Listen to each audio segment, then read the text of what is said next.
MLA சீட்டு கிடைக்கலைங்கிற அதிருப்தியில இருக்கக்கூடிய பனையூர் பாபுவை திமுகவில் பகிரங்கமாக ஆயிரக்கணக்கான பேரோடு இணைந்தார் என்று செய்தி வெளியிடுகிற போது என் கட்சிக்காரனை வைத்துதான் நீ கட்சி நடத்துறியான்னு கேட்கறது திமுக நோக்கி தான் கேட்கிறாரு. அரியாசனம் எங்க இருக்கிறது என்றால் அறியாமை மிக்கவர்களிடம் தான் இருக்கிறது. அதனாலதான் அவங்க எம்ஜிஆர் ஜெயிக்க வச்சாங்க, இப்ப விஜயை ஜெயிக்க வைக்கிறாங்க. அதை நம்ம விமர்சித்தோம்னா கொச்சைப்படுத்துவது என்று சொல்றாங்க. ஆனா உண்மை என்னன்னா அப்படிப்பட்டவர்களுக்கு தான் வாக்கு மிகப்பெரிய அளவுல திரட்ட முடிகிறது. சீவன தலையா இருக்கிற வைகோவை உள்ள கையை விட்டு கோதி விட்டது மாதிரி ரஜினிகாந்த் என்ன பண்ணிட்டாருன்னா மதிமுக ஆட்டத்தை கலைச்சு விட்டாரு. வாஜ்பாயால் பாராட்டப்பட்டவர், எத்தனையோ தலைவர்களால வியக்கத்தக்க ஒரு ஆளாக ஆளுமையாக திகழ்ந்தவர் வைகோ. அவருடைய நிலைமை என்னன்னா நடிகர் விஜய் அவர்கள் பாரக் ஒபாமாவுக்கு எதிராக இருக்கிறார்னு சொல்ல வேண்டிய அவலநிலைக்கு ஆளாயிருக்கார். அவர்களை அதிகாரத்திலே ஏற்றி அரியணையிலே ஏற்றி அவர்களுக்கான அங்கீகாரத்தை தர வேண்டிய வரலாற்று கடமை திராவிட இயக்கத்துக்கு தான் இருந்திருக்க வேண்டும். அவர்கள் தவற விட்ட இடத்தை இவர் கேட்ச் பிடிச்சிட்டாருங்கிறதுனால தாவேக்காவை அவர்கள் வாழ்த்துவது என்பது ஒரு மரபு தான். இன்னும் திமுகவுக்கு தான் காலம்புறா முட்டு கொடுக்கணுங்கிற இடத்துல விசிகா இருக்கணும், முஸ்லீம் லீக் இருக்கணும், எல்லாருமே இருக்கணும் அப்படிங்கிறது அது ஒரு நாட்டாம மனநிலை. அதிகாரத்தை யார் தருகிறார்களோ அவர்களுக்கு பாராட்டு தெரிவிப்பது என்பதுதான் நடைமுறை யதார்த்தம். இந்த நடைமுறை யதார்த்தத்தை புரிஞ்சுக்கிறாம காதர் மைதீன் ஒரு துரோகி, திருமாவளவன் ஒரு துரோகி, கம்யூனிஸ்டுகள் ஒரு துரோகி, காங்கிரஸ் ஒரு துரோகின்னு சொல்லிக்கிட்டே இருந்தோம்னா மக்கள் நம்மளை கழிச்சு கட்டிடுவாங்க.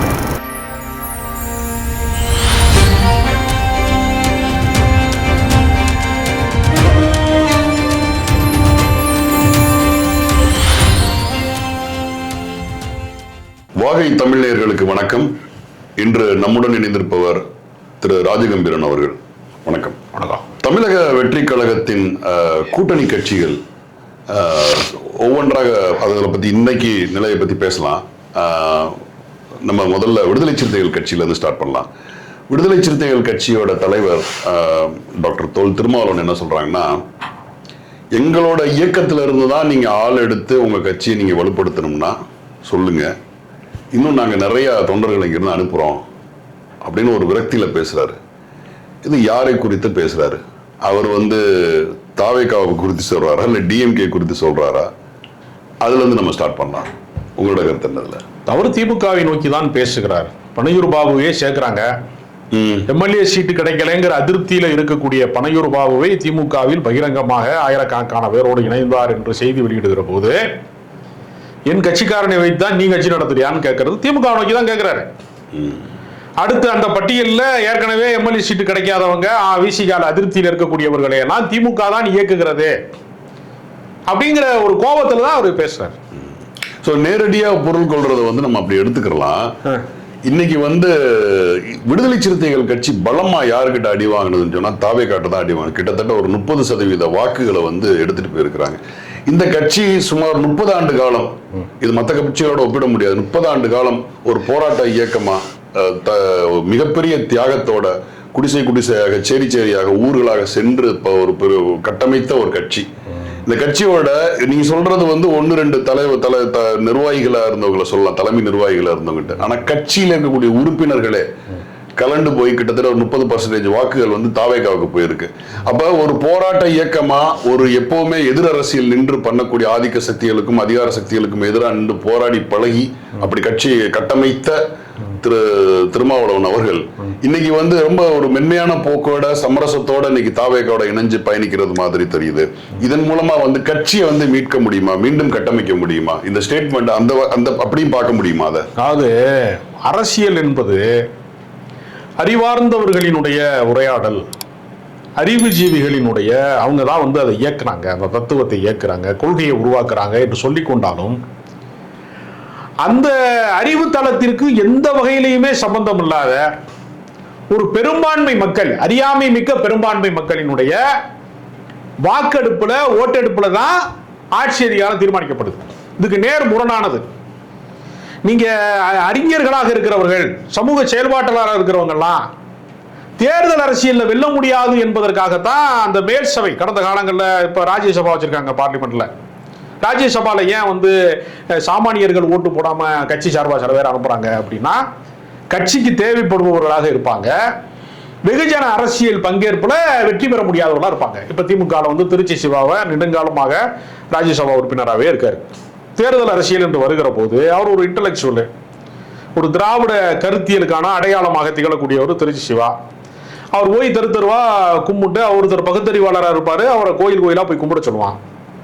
ஒருத்தர் சாதியற்றவராக இருப்பாரு தன்னுடைய தனிப்பட்ட வாழ்க்கையில, ஜாதி சங்கத்துல போய் நீங்க கும்பிட்டு விழுங்க, அப்பதான் ஓட்டு போடுவாங்க.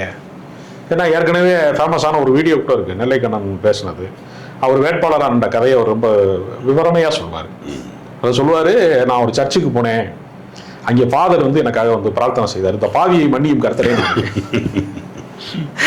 நான் என்னடா பாவம் பண்ணேன் அப்படின்னு அவர் கேட்பாரு. உண்மை என்னன்னா தேர்தலில் நிக்கிறதே பாவம். அந்த மாதிரி அலக்களிப்புலாம் இருக்கு. இப்ப தமிழ்நாட்டிலேயே பாத்தீங்கன்னா மேல் சபைன்னு அந்த காலத்துல இருந்ததுல குன்றக்குடி அடிகளாறு, நாகூர் அணிவா போன்றவர்கள் எல்லாம் மேற்சபை உறுப்பினர்கள், மாப்போசி எல்லாம் மேற்சபை உறுப்பினர் அப்படிலாம் உண்டு. கவிஞர் முத்துலிங்கம், கவிஞர் கண்ணதாசன், புலமை பித்தன், இவங்கெல்லாம் தமிழ் அறிஞர்களாக இருக்கிறவர்களை எல்லாம் மேற்சபையில் வச்சிருப்பாங்க. ஏன்னா ஓட்டு வாங்கியவங்க எல்லாம் போய் சேர முடியாது அப்படி. அதனால அரசியல் எப்பொழுதுமே அந்த இருவேறு உலகத்து இயற்கைங்கிற மாதிரியே அரியாசனம் எங்க இருக்கிறது என்றால் அறியாமை மிக்கவர்களிடம் தான் இருக்கிறது. அதனாலதான் எம்ஜிஆர் ஜெயிக்க வச்சாங்க, இப்ப விஜயை ஜெயிக்க வைக்கிறாங்க. அதை நம்ம விமர்சித்தோம்னா கொச்சைப்படுத்துவது என்று சொல்றாங்க. ஆனா உண்மை என்னன்னா அப்படிப்பட்டவர்களுக்கு தான் வாக்கு மிகப்பெரிய அளவுல திரட்ட முடிகிறது. பெரும்பான்மை மக்களை திரட்டுவது எப்படி அப்படின்னு ஒண்ணு இருக்கு. அப்ப ஒவ்வொருத்தரும் ஒன்னொன்னு தேர்வு செய்யறான். பெரும்பான்மை மதத்தை தேர்வு செய்யறான் பாஜக, பெரும்பான்மை சாதிகளை தேர்வு செய்யறான் சில இடங்கள்ல. அது ஒவ்வொரு இடத்துலையும் பெரும்பான்மையை திரட்டுவதற்கு ஒரு ஆயுதம் இருக்கு. திராவிட கட்சி என்ன செஞ்சுச்சுன்னா பெரும்பான்மை மக்களை திரட்டுவதற்கு மொழியை ஒரு ஆயுதமாக மாற்றியது. அதுல சாதியவாதம் மதவாதம் எல்லாம் அடிபட்டு போயிடும். மொழியை ஒரு ஆயுதமாக மாற்றுகிற போது என்ன செய்வானா, மொழி உணர்ச்சி தாய்மொழி காக்கிற போர்ல நாம் இணைவோம், இந்தி ஆதிக்க போர், இந்திக்கு எதிரான ஆதிக்க போரில் இணைவோம் சொல்லும் போது தமிழர்களாக ஒன்று திரளுவோம் அப்படின்னு சொல்றாங்க இல்லையா. அது மொழியை ஒரு ஆயுதமாக மாற்றுவதன் வழியாக அவர்கள் ஒரு பெரும்பான்மையை திரட்டியிருக்கான். அப்ப சாதி தமிழர்களை எல்லாவரையுமே என்ன செய்யறான்னா, நீ சாதியற்றவர்களாக ஒரு மொழியின் வழியாக திரட்ட முடியும் அந்த இடத்துல மட்டும். அப்போ ஒவ்வொரு அரசியல் இயக்கமே பெரும்பான்மை மக்களை திரட்டுவதற்கு ஒன்று வச்சிருக்கான். விஜய்க்கு அது எப்படி மதவெறி சாதி வெறி மாதிரி ரசிக வெறி பெரும்பான்மை திரட்டிடுச்சு. நீங்க ஒரு நல்ல குறிப்பு சொன்னீங்க, இந்த ராஜ்யசபா பதவின்னு சொல்லி. அது ஒரு நியமன பதவி. சுதந்திரத்துக்கு முன்னாடி பிரிட்டிஷார் பீரியட்ல முழுக்க முழுக்க நியமன ஆட்சியாளர்கள் தான் இருந்தாங்க, நியமன பதவிகள் மட்டும்தான் இருந்தது. அது ஒரு 1930, 20, 27களுக்கு பிறகான காலகட்டம் வச்சுக்கலாமே.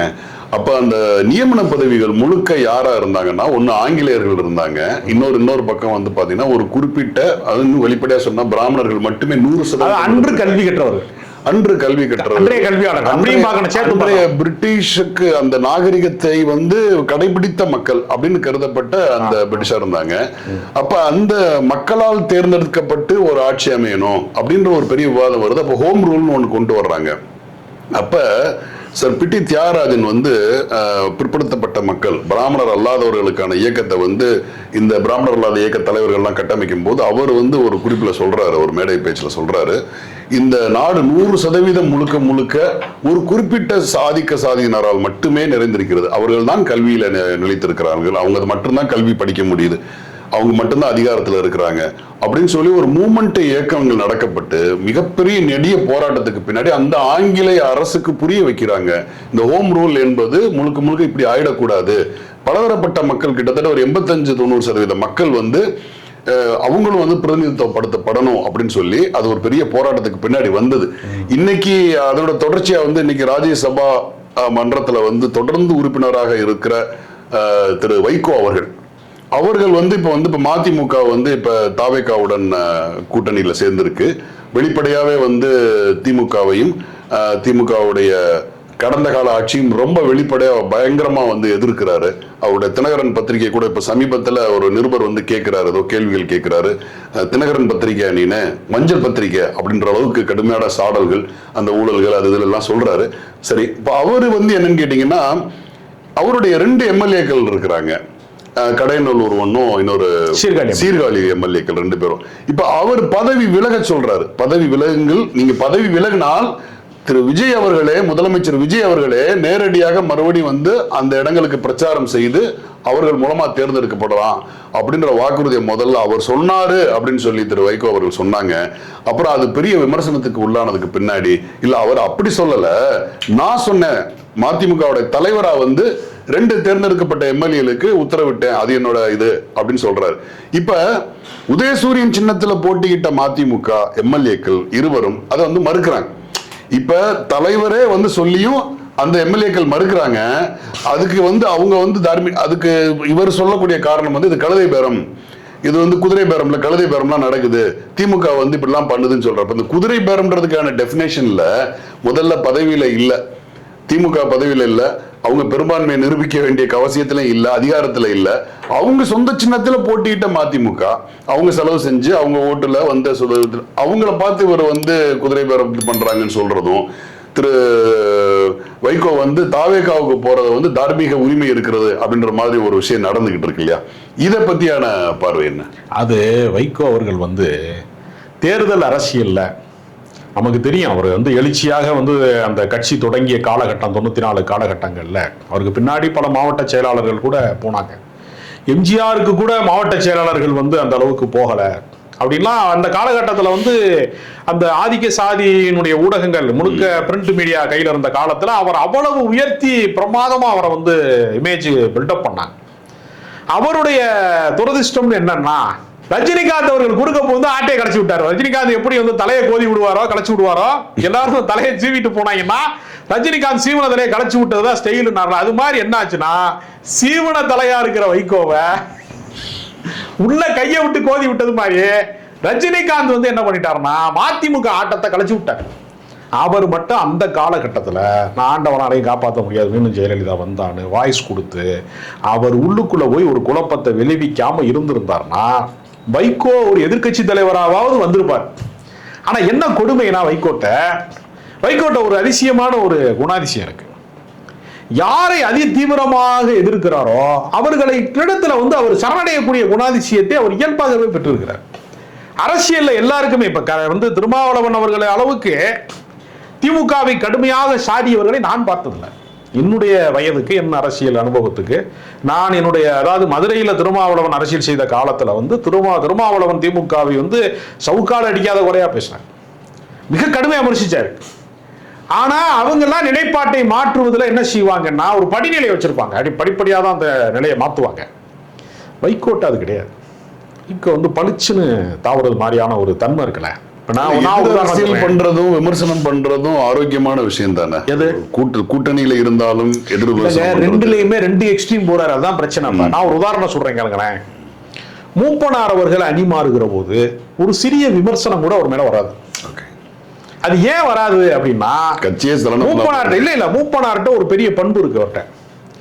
நீங்க மூப்பனாரை குறித்து வந்து மிக கடுமையான விமர்சனத்தை ஜெயலலிதா முன்வைத்த போது ஒரு முறை ஜெயலலிதா என்ன பண்ணிட்டாங்கன்னா, மூப்பனார் கூட்டணி சம்பந்தமாக ஒரு பேச்சுவார்த்தை வந்து ஒத்து வராத ஒரு சூழல் வருகிற போது அவர் கடக்கார் சுண்ட காண்பிட்டான். ஆனா வந்து மூப்பனார் அதிர்ச்சி அடையல. ஏன்னா பேரறிஞர் அண்ணாவால வந்து பெரிதும் போற்றப்பட்ட அறிஞர்களினுடைய சபையில இன்னொரு பேரறிஞராக திகழ்ந்தவர் தான் நாவலர் நெடுஞ்செழியன். நாவலர் நெடுஞ்செழியன் எழுதின திருக்குறள் உரைக்கு நிகராக எந்த உரையுமே பக்கத்துல வராது அப்படின்னு எவ்வளவு பெரிய தமிழ் அறிஞர்கள் எழுதினதும் பக்கத்திலே வராதுங்கிற அளவுக்கு பேரறிஞர். நடமாடும் பல்கலைக்கழக நாவலர். அவரை பத்தி ஜெயலலிதா என்ன சொன்னாங்கன்னா, தலை சீவும் போது 2 மயிர் எக்ஸ்ட்ரா வந்து சீப்பில் வந்து படியும், என் உதிர்ந்த ரோமம் தம்பி வா தலைமையேற்க வா அப்படின்னு அண்ணாவால் அழைக்கப்பட்ட நாவலர் நெடுஞ்செழியன் ஜெயலலிதாவினுடைய கூந்தலில் இருந்து உதிர்ந்த ஒரு ரோமமாக மயிராக கருதப்பட்டான். அவ்வளவு பெரிய அவமானத்தை வந்து நாவலர் நெடுஞ்செழியனுக்கு சூட்டியது போல தனக்கு அப்படிலாம் எந்த கெட்ட பேரையும் சூட்டலை மூப்பனாரு அப்படின்னு, தனக்கு எப்படி ஒரு கெட்ட பேரை சூட்டலைன்னு மூப்பனார் ஃபீல் பண்றாரு. அவர்கிட்ட கேட்கிறாங்க அன்றைய பத்திரிகையாளர்கள், என்ன உங்களை பார்த்து சுண்டைக்காய் பண்ணிட்டாங்களே அப்படின்னு ஒன்னு மூப்பனார் சுதாரித்து கொண்டு சொன்னார், சுண்டைக்காய் மிகவும் மருத்துவ குணம் கொண்டது, அது உடம்புக்கு ரொம்ப நல்லது, நான் வந்து அரசியலிலே தீமை செய்யாதவன் என்பதை தெளிவுபடுத்தி இருக்கிறார் ஜெயலலிதா. எதுக்கு சொல்றேன்னா, கருத்து வேறுபாடுகளை நீங்கள் எப்படி நாசூக்காக கடந்து செல்கிறீர்கள் ஒண்ணு இருக்கல. நான் என்ன கேட்கிறேன், நாஞ்சில் சம்பத் இருக்காரு, ஒரு கட்சியில இருந்து இன்னொரு கட்சிக்கு அவர் அணி மாறுகிறார். அதிமுக இருந்து அதிமுக போறாரு, அதிமுக இருந்து மீண்டும் திமுக ஆதரவு நிலைப்பாட்டை எடுக்கிறார், திமுக ஆதரவு நிலைப்பாட்டில இருந்து திசை திரும்பி தாவேகா நிலைப்பாட்டை எடுக்கிறார். அவர் எப்படி விமர்சிப்பாரு? மிக கடுமையாக விமர்சிப்பார், நமக்கு தெரியும். மிக மிக கடுமையாக அவர் விமர்சிப்பாருங்கிறது தெரியும். நானே பல மேடைகள்ல கேட்டிருக்கேன். அதை ஜெயலலிதா யாரு தெரியுமா? நாஞ்சில் சம்பத் மேடையில பேசுறாரு. எங்கே? மதிமுக மேடையில. எம்ஜிஆரையே சொல்றாயா நீ 1000ல் ஒருவன்னு? ஆளே கிடையாது, நான் பார்த்த 1000 பேர்ல நீ ஒருத்தன் தான்டா அப்படின்னு பேசுவாரு. அப்புறம் வந்து பொன்மகள் வந்தால் பொருள் கோடி தந்தால் அப்படின்னு வர்ணிப்பாரு திரைப்பாடல் வச்சு. எங்களுக்கு ஒரு பொன்மகள் வந்திருக்கா அப்படின்னு பேசுவாரு. அடுத்து எது? அதிமுக மேடையில அப்படி நேர் எதிர் நிலைப்பாடு எடுக்கிறாருல. ஸ்டாலினை குறித்து ரொம்ப மோசமா விமர்சனம் செஞ்சு பல இது பேசியிருக்காரு. நான் என்ன கேட்கிறேன், நாஞ்சில் சம்பத் வந்து ஒரு தனிப்பட்ட பேச்சாளர். அவர் வந்து ஒரு தனிப்பட்ட இயக்கம் அல்ல, தலைவர் அல்ல. அவரை பின்பற்றுகிறவர்கள் ரசிகர்கள் இருப்பார்களே தவிர தொண்டர்கள் கிடையாது. அவருக்கு வைகோவுக்கு தொண்டர்கள் இருக்கிறாங்க. நாஞ்சில் சம்பத்துக்கு வைகோவுக்கு வேறுபாடு வேணுமா? ஆனாமா கிட்டத்தட்ட நாஞ்சில் சம்பத் என்ன ஸ்டாண்ட் எடுப்பாரோ அந்த ஸ்டாண்டு தான் வைகோ இருக்கிறார். தலைமை பண்பு என்பது என்ன? தலைமை கழக பேச்சாளன் வேறு, தலைமை பண்பு கொண்டு இருக்கக்கூடிய ஒரு லீடருங்கிறது வேறு. இப்ப நீங்க தீப்பூரி ஆறுமுகம் பேசுனத திமுக தலைவர் பேச மாட்டார். கண்டிப்பா திமுக தலைவர் பேசுகிற ஒரு பேச்சை இப்ப ஸ்டாலின் பேசுகிற பேச்சுக்கும் சிவாஜி கிருஷ்ணமூர்த்தி பேச்சுக்கும் வித்தியாசம் வேணும். சிவாஜி கிருஷ்ணமூர்த்தி வந்து லோக்கல் லாங்குவேஜில் பேசுறத ஸ்டாலின் பேசிட்டார்னா தலைமைக்கு என்று இருக்கக்கூடிய மரியாதை கிடையாது. அதனால வந்து ஒரு நாவடக்கம் நம்பகத்தன்மையை பாதிக்காத தொடர்ச்சி இல்ல. அவருக்கு நம்பகத்தன்மை இருந்தா தானே பாதிக்க. நீங்க கேட்கறது எனக்கு ஆச்சரியமா வந்து அதே நிலை தான் வரும். சந்தேகம் வரும் இல்லையா? இல்ல அவர் மேல எந்த சந்தேகம் வராது. ஏன் வராது? அவர் அப்படித்தான் இருப்பாரு. அவர் மேல எப்படி சந்தேகம் வரும்? அவர் மேல எந்த சந்தேகம் வராது. ஏன்னா அவர் சந்தேகத்துக்கு அப்பாற்பட்டவர். அவர் அப்படித்தான் பேசுவாருங்கிறது அவங்களுக்கு தெரியும். நான் இன்னொன்னு சொல்லவா, அவர் ஏன் எக்ஸ்ட்ரீமா பேசுறாருன்னா அவரை நம்பணுங்கிறக்காக தான் பேசுறாரு. நம்பகத்தன்மை உருவாக்கத்தாங்க அப்படி பேசுறாரு. அதனால இது வந்து என்ன, நான் என்ன சொன்னேன்னா, நம்ம வாழ்நாள்ல நம்ம வியந்து பார்த்த மாபெரும் ஆற்றல் மிக்க அறிவாற்றல் மிக்க தலைவர் ராஜீவ் காந்தியை பார்த்து நாடாளுமன்றத்தை வந்து நடுநடுங்கும்படியாக நெல்லு நாங்க கேள்விக்கு பதில் சொல்லிட்டு போன்னு சொல்லக்கூடிய அந்த ஆற்றல் மிக்க ஒரு மிகப்பெரிய ஒரு அடையாளம், அரசியல் அறிவின் அடையாளம். அவர் வாஜ்பாயால் பாராட்டப்பட்டவர். எத்தனையோ தலைவர்களால வந்து வியக்கத்தக்க ஒரு ஆளாக ஆளுமையாக திகழ்ந்தவர் வைகோ. அவருடைய நிலைமை என்னன்னா, நடிகர் விஜய் அவர்கள் வந்து பாரக் ஒபாமாவுக்கு நிகராக இருக்கிறார்னு சொல்ல வேண்டிய அவல நிலைக்கு ஆளாயிருக்கார். அதனால இது ஒரு வீழ்ச்சி தான். இந்த வீழ்ச்சியெல்லாம் நம்ம வந்து பார்ப்பது என்பது ஒரு துரதிருஷ்டவசமானது தான். அப்படிதான் நான் பார்க்கிறேன். ஏன்னா நாம் வியந்திருக்கிற ஒரு ஆளுமைகள் அவர்கள். ஏன்னா பேரறிஞர் அண்ணாவை போல பேசுறாருலாம் சொல்லுவாங்க. அப்படிப்பட்ட மதிப்புமிக்க தலைவர்களாக இருக்கிறவர்கள் எல்லாம் பதவிக்கு முன்னால் வந்து எப்படி வந்து மண்டியிடுகிறார்கள், எப்படி வந்து மனிதமான அரசியலை நடத்துகிறார்கள் என்று சொல்வது இருக்கு இல்லையா? அவங்களுடைய தொண்டர்கள்லாம் வருத்தப்பட்டு எனக்கெல்லாம் வந்து ஃபோன் பண்றாங்க, வைகோ நீங்க பயங்கரமா திட்டுறீங்க. நான் எங்கேயா திட்டுறேன்? அவர் நிலைப்பாட்டை நான் வந்து நான் கட்சி தொண்டனையா உனக்கு? நான் அரசியல் விமர்சங்க, நான் எல்லாரையும் விமர்சனம் தான் செய்வேன். உனக்கு இனிப்பான விஷயங்களும் நான் சொல்லியிருக்கேன்ல, அவர் ஆளுமை மிக்கவரும் சொல்றேன், அதே நான் விட்டுறான். எப்படி நீங்க திட்டலாம்? அவனே நம்ப மாட்டேன்றான். நம்ப மாட்டேன், நம்புறான், ஓவரா நம்புறான். அது நீங்க நம்புறதுக்காக நானும் சேர்ந்து நம்பணும்னு எனக்கு அவசியம் இல்லை அப்படின்னு சொன்னோம்னா அப்படியே கதறாங்க. பாவமா இருக்கு ஒரு பக்கம் பார்த்தா. ஏன்னா அந்த இயக்கம் வந்து ஒரு தேய்பிறை காலத்திலே இருக்கிறது. அவர் இன்னொரு கொடுமையான விஷயம் என்னன்னா, திடீர்னு இன்னைக்கு ஒரு நேர்காணல்ல பார்த்தேன், புதிய நடுவர் மன்றம் அமைக்கணும்னு சொல்லிய காவி விஷயத்துக்கு மேகதாது அணை கட்டுவதற்கு உனக்கு அதை பத்தி ஏபிசிடி தெரியுமா? நான் உதயநிதியை பார்த்து கேட்கிறேங்கிறாரு. எனக்கு தோணுச்சு, உதயநிதிக்கு ஏபிசிடி தெரியாதுன்னு இவர் சொல்றாரு. ரைட், இவர் அரசியல்ல மூத்த ஆளுமை, அதனால அவர் அனுபவத்துல இருந்து பார்க்கும்போது உதயநிதிக்கு ஏபிசிடி தெரியாம இருக்கிறதுக்கு வாய்ப்பு இருக்கு அப்படின்னு கூட வச்சுக்கலாம். இதே கேள்வி அவங்க கேட்பாங்கல்ல, துரை வைகோவுக்கு ஏபிசிடி தெரியுமான்னு கேட்பாங்களா? கேட்க மாட்டாங்களா? என்ன கேக்குறேன், துரை வைகோவுக்கு அரசியலினுடைய அடிச்சுவடு தெரியுமா, ஆனா தெரியுமா, ஏபிசிடி தெரியுமா அவங்க கேட்டாங்கன்னு வச்சுக்க, கூடுதலா ஒண்ணு கேக்குறாங்க. 2 எம்எல்ஏ பதவி ராஜினாமா பண்ண சொல்றீங்க, அதே திமுக தயவால நீ ஒரு எம்பி பதவி அதே ராஜினாமா பண்ணுறாங்க. ஆமா, துரை வைகோவை ஜெயிக்க வைத்தது KN நேரு அவர்களுடைய இதுதான், அந்த லோக்கல் செல்வாக்களையும் அதான் ஜெயிக்க வச்சாங்க. அப்ப அவங்க அரசியல் நிலைப்பாடு எதற்கு எடுக்கிறோம்னு மக்கள்கிட்ட விளக்கி சொல்வதற்கு கூட ஒரு காரணம் இல்லாத இடத்துல தத்தளிக்கிறாங்க இருக்குல்ல. அந்த தடுமாற்றம் வந்து ரொம்ப பெரிய வருத்தத்தை தருகிறது. இப்ப தமிழ்நாட்டில் என்ன நிலைமை ஆயிடுச்சுன்னா, இந்த இருதுருவ அரசியல் என்பது இடம் மாறியதுல எல்லா தலைவர்களும் குழப்பத்தில் இருக்கிறார்கள். இப்ப திமுகவிற்கு வந்து இனிமே எதிர்காலம் இருக்கா இல்லையாங்கிற குழப்பம் வந்து கொஞ்சம் பேருக்கு வந்திருக்கு. ஏன்னா அது அதிகார மையமாக இருப்பதற்கு தோழமை கட்சிகளினுடைய துணை ஒரு காரணம். அந்த தோழமை கட்சியில பூரா வாரி சுருட்டி தாவேகா அள்ளிட்டு போயிருச்சு. காதர் மைதீன் வந்து விஜய் ரசிகர் மன்ற தலைவர் மாதிரி பேசிட்டாருங்கிற அளவுக்கு விமர்சனம் வந்துருச்சு. அவரை பத்தி தான் கேட்கலான் இருந்தேன் நானு. அதாவது ஒரு தோழமை கட்சிகள் அப்படின்னா அதீதமான புகழாரமும் அவங்க வந்து எதிர்நிலைக்கு வந்ததுக்கு பின்னாடி சேற்றை வாரி தூற்றுவதும் அப்படின்றது எல்லா கட்சிகளுமே அந்த பேட்டர்னை வந்து அது வந்து காதர் மொய்தீன் ஐயா அவர்கள்ட்ட வந்து பாக்குறது ரொம்ப ஆச்சரியமா இருந்தது. ஏன்னா நேற்று இன்று நாளை அப்படின்னு சொன்ன தகைசால் தலைவர் வந்து இன்னைக்கு எந்த அளவுக்கு அவருடைய பேச்சு போயிருக்குன்னா அது ஒரு கூட்டணி கட்சியை மகிழ்விக்கிறதுல இல்ல கூட்டணி கட்சியோட இணக்கம் பாராட்டுறதுல ஒரு நெருக்கமா இருக்கிறதுல ஒன்றும் தவறு இல்லை. ஆனா அவருடைய பேச்சு வந்து இன்னைக்கு எந்த அளவுக்கு போயிருக்குன்னா பெண்கள் வந்து விஜயால் வசீகரிக்கப்பட்டிருக்கிறாங்க. எல்லா பெண்களும் பண்ணிருக்கிறாங்க. எல்லா பெண்கள் தான். பெண்கள் தானே, யார் வீட்டு பெண்களா இருந்தா என்ன, பெண்கள் வந்து விஜயால் வந்து வசீகரிக்கப்பட்டிருக்காங்க. இது வந்து இறைவன் அருளால் நடந்த ஒரு பெரிய ஒரு ஏற்கனவே அவர் பேசின 6வது கடமை, இஸ்லாமியர்களின் 6வது கடமை திமுகவை ஆதரிப்பது அப்படின்னாரு.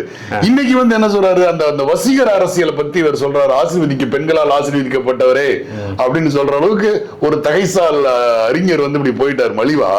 அவர் என்ன சொல்ற, என்னுடைய வாழ்நாளில் நான் இப்படி ஒரு பேராதரவை, அதாவது இஸ்லாமியர்கள் வந்து ஒட்டுமொத்த இஸ்லாமியர்களும் அவருடைய வாழ்நாள்ல இப்படி ஒரு பேராதரவை வந்து யாருக்கும் கொடுத்தது இல்ல, விஜய்க்கு தான் கொடுத்திருக்காங்க அப்படின்னு சொல்லி கூடுதலா இந்த ஒட்டுமொத்த இஸ்லாமிய சமூகத்தோட பிரதிநிதி அதுதான் தாங்க தான் வந்து அத்தாரிட்டி அப்படின்றது மாதிரி ஒரு செய்தியை சொல்றாரு. இதுல நம்ம கவனிக்க வேண்டிய விஷயம் என்னன்னா, முஸ்லீம் லீக்குக்கு உண்மையிலே அப்படி ஒரு இடம் வந்து ஜமாத்துகள் பள்ளிவாசல்களுடைய தலைமை, அதாவது இந்த முஸ்லீம்களோட தலைமைகள் சொல்றது ஒவ்வொரு ஊர்ல இருக்கக்கூடிய பள்ளிவாசல்கள், அந்த பள்ளிவாசல்ல எந்த அரசியல் கட்சியும் போய் கூட்டம் நடத்த முடியாது, பேச முடியாது, எந்திரிச்சு ஒரு வார்த்தை சொல்ல முடியாது, எல்லாமே கேட்டுக்கு வெளியில தான். ஆனா முஸ்லீமுக்கு மட்டும், அதாவது முஸ்லீம் லீக்குக்கு மட்டும் ஒரு பிரிவிலேஜ் கொடுத்திருக்காங்க. மிம்பர் படியில நின்று கூட அவங்க பயன் பண்ணலாம், அது மீன் பிரச்சாரம் பண்ணலாம் அப்படின்ற ஒரு மரியாதை கொடுத்திருக்காங்க. காரணம் அவர்கள் கண்ணியமாக நடந்து கொள்வார்கள்ன்றதை தாண்டி சுதந்திர போராட்டத்தில் ஈடுபட்டு மிகப்பெரிய அன்னைக்கு வந்து வேறு கட்சிகளே தியாகம் செய்த இயக்கம், காங்கிரசுக்கு இணையான ஒரு மிக பெரும் ஆளுமை மிகுந்த ஒரு கட்சி தியாகம் செஞ்சு வெள்ளையர்களை வெளியேற்றினதுல இருந்து சுதந்திரம் போராடி பெற்றதுல இருந்து ஒரு மிகப்பெரிய வரலாறு சந்திச்ச ஒரு லெகசி உள்ள கட்சி. அது வந்து ஒரு தாய் கழகம் தான் சொல்லுவாங்க. அப்பேற்பட்ட ஒரு இயக்கத்துக்கு சொந்தக்காரராக தலைமையை வழிநடத்த இடத்துல இருக்கக்கூடிய இவர் தகைசால் அறிஞர் இன்னைக்கு என்ன சொல்றாருன்னா, அவர் வந்து அவரோட தன்னோட வாழ்நாள்ல இப்படி ஒரு ஆதரவை பார்த்தது இல்லைன்னு சொல்லி அதிகமான புகழாரம் கிடையாது. அது அவங்களுக்கு சில லாஜிக் பாயிண்ட் இருக்கு. சுதந்திரம் அடைந்த நாளிலே இருந்து இந்த நாள் வரை தமிழ்நாட்டினுடைய சட்டப்பேரவையிலே முஸ்லீம் லீக்குக்கு ஒரு அமைச்சரவையில் அதிகாரத்தில் பங்கு தந்த இயக்கம், அவர்களை நீண்ட காலமாக பேசிய அவர்களுடைய வாக்கு வங்கியிலிருந்து அவர்கள் இந்த சமூகத்தை பயன்படுத்தி கொண்ட திராவிட இயக்கங்கள், தொடக்க காலத்திலே திராவிட இயக்கம் தான் வந்து அதனுடைய திராவிட இயக்கத்தின் வளர்ச்சிக்கு வந்து இவர்கள் மேடை போட்டு தந்தவர்கள். காங்கிரசினுடைய ஆதிக்கத்திலே வந்து ஒட்டுமொத்த அதிகாரத்திற்கு கீழே வந்து தமிழ்நாடு இருந்த காலத்திலே அவர்களுக்கு மேடை ஏறுவதற்கு கூட அனுமதிக்கப்படாத எதிர்ப்பு இருந்த காலத்திலே இஸ்லாமிய மேடைகள்ல வந்து திராவிட இயக்க தலைவர்களை ஏற்றி அழகு பார்த்திருக்கிறாங்க. அவ்வளவு நீண்ட வரலாற்று பாரம்பரியம், கொள்கை, எல்லாம் வரலாற்று தொடர்ச்சி இருந்த போதும் கூட நீங்க விஜய்ங்கிறத மறந்துருங்க. அவர்களை அதிகாரத்திலே ஏற்றி அரியணையிலே ஏற்றி அவர்களுக்கான அங்கீகாரத்தை தர வேண்டிய வரலாற்று கடமை திராவிட இயக்கத்துக்கு தான் இருந்திருக்க வேண்டும். அவர்கள் தவற விட்ட இடத்தை இவர் கேட்ச் பிடிச்சிட்டாருங்கிறதுனால தாவேக்காவை அவர்கள் வந்து வாழ்த்துவது என்பது ஒரு மரபு தான்.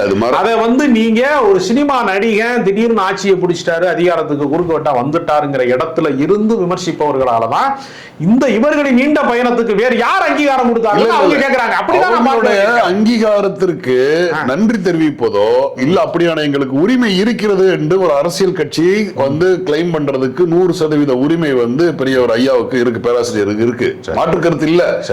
இதே நீங்க சொன்னீங்க திமுக வளர்வதற்கு மேடை போட்டு கொடுத்த கட்சி முஸ்லீம் லீக், அதற்கு நன்றி கடன் தான் இன்னைக்கு வந்து ஒரு பெரிய மாநாடு நடத்தினா கூட ஒரு 800 பேர் இருக்கக்கூடிய மண்டபத்துல வச்சு அவங்க மாநாடு முடிக்கிற அளவுக்கு தான் அந்த கட்சியோட வலிமை இருக்கு.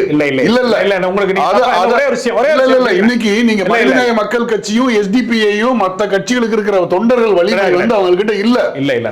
ஒரு சில பணக்காரர்கள் இருக்கிறாங்க, அவங்க ஒட்டுமொத்த இஸ்லாமியர்களோட பிரதிநிதியாவோ அந்த படுத்துற கட்சியா இருக்கிறத நம்ம வந்து சொல்ல முடியும். தொண மாப்பிளையா முஸ்லீம் லீக்கை பயன்படுத்துறவனா மாப்பிள்ளையாக்கிட்டவனுக்கு வேறுபாடு இருக்கு. நீ காலம் பூரா துலக்கி வச்சிருந்த காவலாளி இங்க நான் அறிவாலயத்தின் காவலாளியை போலதான் நீங்கள் வந்து திமுகவிலே வந்து முஸ்லீம் லீக்கை பயன்படுத்தி கொண்டீர்களே தவிர அறிவாலயத்துல நீங்கள் வந்து அதிகார மையத்தின் ஒரு பங்குதாரராக நீங்கள் ஒரு நாளும் ஆக்கல. 67 ஆட்சிக்கு வந்த நாளிலே இருந்து இந்த நாள் வரைக்கும் அதிகாரத்திலே பங்கேற்பு செய்வதற்கு சிறுபான்மை மக்களுக்கான உரிமையை யாருமே தரல. அதனால நான் என்ன சொல்றேன், முஸ்லீம் லீக் மாநாட்டுல அவங்க அமைப்பு பலம் தான் இருக்காதே தவிர அவர்கள் அழைத்தால் எல்லா ஜமாத்தும் வருவதன் மூலமாக ரொம்ப பெரிய பிரம்மாண்டமான மாநாட்டை மனிதநேய மக்கள் கட்சியை விட எஸ்டிபியை விட பெரிய மாநாட்டை அவங்க நடத்தி இருக்கிறாங்க. அதான் உண்மை. அவங்க என்ன செய்வாங்கன்னா இந்த இளைஞர்கள் படை இந்த தமுமுக மனிதநேய மக்கள் கட்சி எஸ்டிபி இருக்கிறதுனால அது கொஞ்சம் ஆக்டிவா தெரியுமே தவிர எல்லா தரப்பு மக்களையும் கவரக்கூடிய இடத்துல முஸ்லீம் லீக் இருக்கு. வந்து எந்த கட்சியுமே சும்மா கூப்பிட்டுனா யாருக்கு எம்எல்ஏ சீட்டு கொடுக்க மாட்டாங்க, எம்பி சீட்டு கொடுக்க மாட்டாங்க, அப்படிலாம் கிடையவே கிடையாது. அவங்களுக்கு அவங்க சொன்னா ஓட்டு போடுறதுக்கு ஜமாத்துக்கெல்லாம் இருக்குங்கிறதுக்காக தான் அவங்களை மதிக்கிறாங்களே தவிர கருணையின் அடிப்படையில எல்லாம் காதர் மீதினை யாரும் எம்பி ஆக்கல, யாரும் அந்த கட்சியை அங்கீகரிக்கல. அவங்க கட்சியே ஒரு கட்சி அங்கீகரிக்கிறதுங்கிற முறையில அவங்க பாராட்டு தெரிவிக்கிறாங்க. அவ்வளவுதான். நீங்க வந்து ரொம்ப கண்ணியமா இருக்கணும், அப்படி இருக்கணும், இப்படி அதெல்லாம் கிடையாது. நீங்க அதிகாரத்துல வாய்ப்பு கொடுக்கலாம், கொடுத்திருக்காங்க. அதிகாரத்துல எந்த காலகட்டத்திலையும் தமிழ்நாட்டை பொறுத்த வரைக்கும் எந்த கட்சிகளுக்கும் பெரிய அதிகார பகிர்வுலாம் இங்க ஒன்னும் கொடுக்கப்படல. கொடுக்கணும்ல, கொடுக்கப்படல. இஸ்லாமியர்களுக்கான எல்லா பிரச்சனைகளிலும் முதல் ஆளா ஃப்ரண்ட் லைன்ல நின்று போராடிக்கிட்டு இந்த நிமிஷம் வரைக்கும் போராடிக்கிட்டு திமுக. நீங்க வந்து குடியுரிமை சட்ட திருத்தமா இருக்கட்டும், நெருக்கடிக்கான வக்பு போடுக்காம எல்லா காலகட்டத்திலும் ஒரே ஒரு நான் முடிச்சுக்கிறேன் நானு. இப்ப வந்து உங்களுக்கு வந்து ஒரு சிறுபான்மை மினிஸ்டர் கிடைச்சிருக்கு இல்லையா, சிறுபான்மை துறைக்கான ஒரு மினிஸ்டர் கிடைச்சிருக்கு, உங்களுக்கு ஒரு போர்ட்போலியோ கிடைச்சிருக்கு, ரைட். அதிகாரம் கிடைச்சதுனால நீங்க சொல்றீங்க எங்களுக்கு மாப்பிள்ளை அந்தஸ்தே கிடைச்சிருச்சு, இத்தனை நாள் துணை மாப்பிள்ளையா இருந்தோம்னு சொல்லி.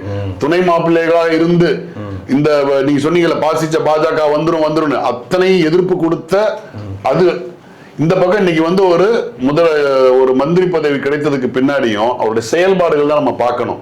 இன்னைக்கு செயல்பாடுகள் எந்த அளவுக்கு போயிருக்கு. இன்னைக்கு வந்து மதம் மாறிய இஸ்லாமியர்களுக்கு வழங்கப்பட்டிருந்த என்ன உங்களுக்கான ரிசர்வேஷன் இடஒதுக்கீடை காலி செய்யுமான அளவிற்கான ஒரு தீர்ப்பை, அதாவது அவங்க ஜாதி சான்றிதழ் கொடுக்கும் போது அவரு சுவாமிநாதன் ஐயா வந்து எதிர்த்து நாங்க வாதிடுவோம் சொல்லிட்டாங்க. அதுவாங்க அறிக்கை. அப்புறம் வேற என்ன இல்ல தமிழ்நாடு அரசு என்ன செய்யுதுன்னா நீங்க இப்ப மாப்பிள்ளைங்க துணை நீங்க உங்க துணை மாப்பிள்ளை இருந்தா என்ன பண்ணிருப்பாங்கன்னா ஒரு சனாதனத்தை நம்பக்கூடிய ஒரு நீதிபதி தவறான தீர்ப்பை தந்திருக்கிறார். அந்த தீர்ப்பு தவறானது என்று தமிழ்நாடு அரசின் சார்பாக வாதிடப்படும் சொல்லி சட்ட போராட்டத்தை நடத்துவதற்கு தயாராயிட்டாங்க. எல்லா குற்றச்சாட்டையும் கொண்டு வந்து ஒருத்த மேல போட்டுறது மூலமா எல்லாரும் தப்பிச்சு போக முடியாது. அதனால அரசியலிலே மாற்றம் என்பது மாறாத ஒன்று நிகழ்ந்து கொண்டேதான். காலம்புறா இன்னும் திமுகவுக்கு தான் வந்து காலம்புறா முட்டு கொடுக்கணுங்கிற இடத்துல விசிகா இருக்கணும், முஸ்லீம் லீக் இருக்கணும், எல்லாருமே இருக்கணும் அப்படிங்கிறது அது ஒரு நாட்டாம மனநிலை.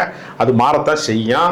நீங்க காங்கிரஸ் வந்து நாட்டாமையா இருக்கும் போது நீங்க கைப்பற்றிய நீங்க குதிரைக்காரனை வந்து நிறுத்தி நீங்க வந்து அரசு அன்னைக்கு வந்து ராமநாதபுரம் ராஜாவை நீங்க தோக்கடிச்சிய, அது ஏன் அந்த தொடர்ச்சியை நிகழல? இப்ப இவங்க குதிரைக்காரன் நிப்பாட்டி ஜெயிக்க வச்சு விட்டாங்கல்ல. நீங்க அந்த தொடர்ச்சியை நிகழ்த்தி இருந்தால் தாவேக்கா வந்திருக்காது. நீங்க நிகழ்த்தல, ஒருத்தர் நிகழ்த்திட்டான். வரலாற்றிலே மாற்றம் நிகழ்த்துதான் தீவிரம். தகுதி உடையவர்கள் மட்டும்தான் வெற்றி பெற வேண்டும் அரசியல் சாசனத்துல இல்ல. பஸ் மாதிரி தான். ஸ்டாப்ல நிற்கும் போது யாரெல்லாம் ஏறானா எல்லாருக்கும் டிக்கெட் கிடைக்கும். நீங்க வந்து நான் வந்து ஊர்ல பெரிய மனுஷங்க, நான் பண்பாளருங்க, என்னை விட்டுட்டு பஸ்ல வேற ஆளை ஏத்திட்டு போயிட்டாங்கன்னு சொன்னா பஸ் வரும்போது யாரு ஏறானா அவனுக்கு தான் அதிகாரம். இது வந்து அரசியல்ல வந்து நீங்க வந்து வாகனம் வந்து எந்த வாகனத்துல நீங்க ஃபுல் பண்றீங்களோ அதுதான் கணக்கு, அரசியல் கணக்கு. அரசியல் கணக்குல நீங்க பண்பாட்டு கணக்கு, கலாச்சாரம் கணக்கு, நாங்க தகுதி கணக்குன்னா அது நீங்க சொல்ற மாதிரி இந்த பிரிட்டிஷ்காரன் காலத்துக்கு திரும்பி போனா தான் கிடைக்கும். மறுபடியும் நீங்க ஓட்டை எல்லாம் கேன்சல் பண்ணிட்டு பட்டதாரிகளுக்கும் பட்டாதாரிகளுக்கு மட்டும் வாக்குரிமை கொடுத்தீங்கன்னா விஜய் மாதிரி ஆட்கள் வரமாட்டாங்க. நீங்க வந்து அறிஞர்கள் மட்டுமே ஓட்டளிக்கணும், படித்தவர்கள் மட்டும்தான் ஓட்டளிக்கணும், அரசியல் புரிந்தவர்கள் மட்டும்தான் ஓட்டளிக்கணும். பிரிட்டிஷ் காலத்துக்கு திரும்பினா மட்டும்தான் இந்த திமுக சொல்லக்கூடிய இந்த மாதிரி உங்களை மாதிரி ஆளுகள் சொல்லக்கூடியது நடக்குமே தவிர ஜனநாயகம் என்பது பெரும்பான்மை. அந்த பெரும்பான்மை அவர்கள் எதன் வழியாகவோ திரட்டுகிறவர்கள் தான் வந்து வெற்றி பெற முடியும். அதனால அதிகாரத்தை யார் தருகிறார்களோ அவர்களுக்கு பாராட்டு தெரிவிப்பது என்பதுதான் நடைமுறை யதார்த்தம். இந்த நடைமுறை யதார்த்தத்தை புரிஞ்சுக்கிறாம காதர் மீதின் ஒரு துரோகி, திருமாவளவன் ஒரு துரோகி, கம்யூனிஸ்டுகள் ஒரு துரோகி, காங்கிரஸ் ஒரு துரோகின்னு சொல்லிக்கிட்டே இருந்தோம்னா மக்கள் நம்மளை கழிச்சு கட்டிடுவாங்க. நானும் திராவிட இயக்க உணர்வாளர் தான். அதனால இந்த உண்மைகளை பேசுவதனாலேயே நானும் கூட ஒரு துரோகியா மாற்றப்படலாம். அதனால வரலாற்றில் வந்து எந்த இடத்துலையுமே அது நிற்காது. இது ஒரு நதி மாதிரி ஓடிக்கிட்டே தான் இருக்கணும். நீங்க ஒரு இடத்துல நின்றுட்டீங்கன்னா சாக்கடை ஆயிருவிய.